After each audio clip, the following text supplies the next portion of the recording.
Hello everyone, তো সকলকে আমি স্বাগত জানাচ্ছি স্টাডি সাকসেস টিপস থেকে। তো আজকে আমার বাড়িতে অলরেডি কারেন্ট নেই, তো এখনও অবধি কারেন্ট আসে নাই এবং আমার মোবাইলটাতে অতটা চার্জও নাই, ঠিক আছে, ভিডিও করার মতন। তো সুতরাং কারেন্ট আলে তোমাদেরকে ভিডিও আমি দিব আজকে। আর যদি না আসে তাহলে ধরো কি বন্ধই থাকবে, কিছু করার নাই, কারণ অলরেডি আমাকে ভিডিও করতে হবে, তবে তোমাদের সামনে আমি ভিডিও দিতে পারবো।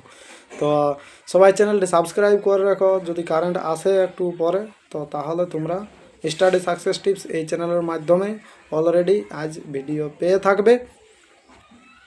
তারপরে সবাই কেমন আছে বলো? এখন তো আমাদের দিকে বৃষ্টিও পড়ছে এবং কারেন্টও নাই, তো কী করা যায়? আর কিছু করার না, এই তো একটা টিউশন ছিল, পড়াইলাম, পড়ার পরে এই ধরো ভাবলাম করবো, তো এই তো ঠিক আছে, চলো বাই।